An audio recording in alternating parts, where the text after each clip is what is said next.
তো এখন আমগুলো আমি ভালো করে ধুয়ে নিচ্ছি। 3টে আম নিয়েছি মিডিয়াম টাইপের। তো দেখো ভালো করে ধুয়ে নিচ্ছি এখন। তো আমগুলো আমি এখন গ্রেট করে নিচ্ছি ভালো করে। তো দেখো তোমরাও করতে পারবে, দাও দিয়ে করতে পারবে আর গ্রেটার দিয়ে করতে পারবে। তো এখন আমার আম গ্রেট করা শেষ, আর একটা রয়েছে, এইটা হলে আমার শেষ হয়ে যাবে। এখানে নুন আর হলুদ দিয়ে এটাকে মিক্স করে নিচ্ছি। তারপর এটাকে 10 মিনিট মতো রেখে দেব। তো এটাকে এখন ঢাকা দিয়ে রেখে দেব 10 মিনিট মতো। তো চলো এখন আমি এটার জন্য কি কি মশলা লাগবে তার প্রয়োজন করি।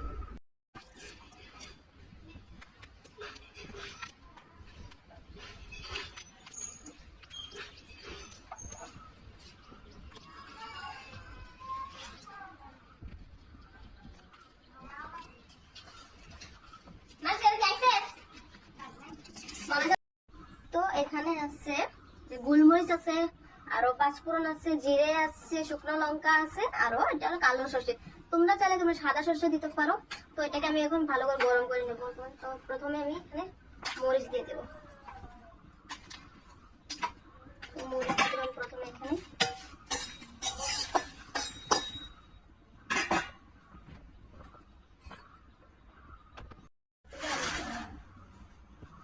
তো এখানে শুকনো লঙ্কা দিয়ে দিয়েছি।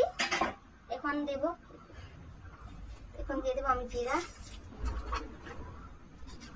দিয়ে দিলাম, আর পাঁচফোড়ন দিয়ে দিলাম। আর এখানে গোলমরিচ আছে, গোলমরিচটা দিয়ে দেবো।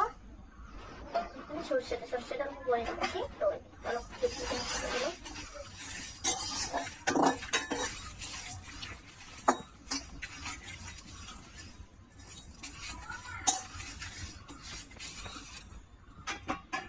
সর্ষেটা দিয়ে দেবো।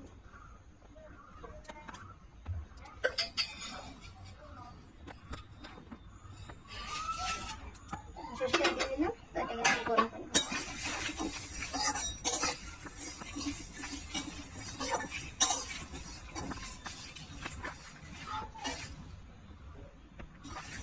তো মশলাটা হয়ে গেছে, এখন এটা নামিয়ে নেব। তো নামানোর পরে তোমার সাথে কথা বলছি। তো এটাকে তো ঠিকই রেখেছি, ওইটা থেকে জল ছেড়ে দিয়েছে। তো দেখো এটাকে ভালো করে এখন জলটা নিয়ে নিতে হবে।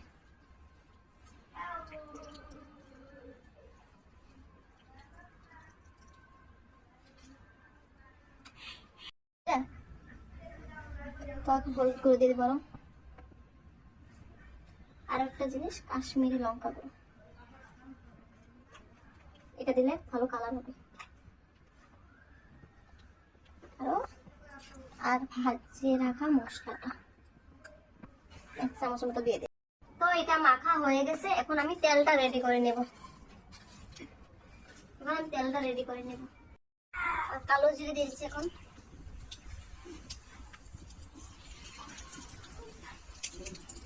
আর কাঁচা লঙ্কা দিয়ে দিলাম।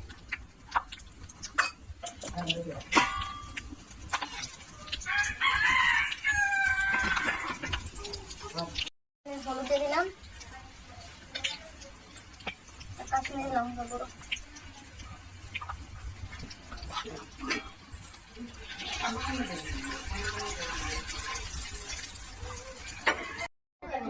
এখন আমি আছি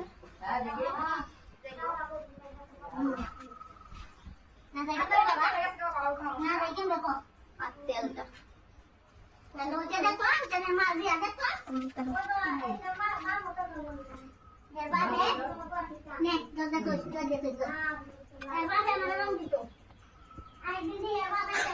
আর এই মশলা ভাজা মশলাটাও আমি দিয়ে দিলাম।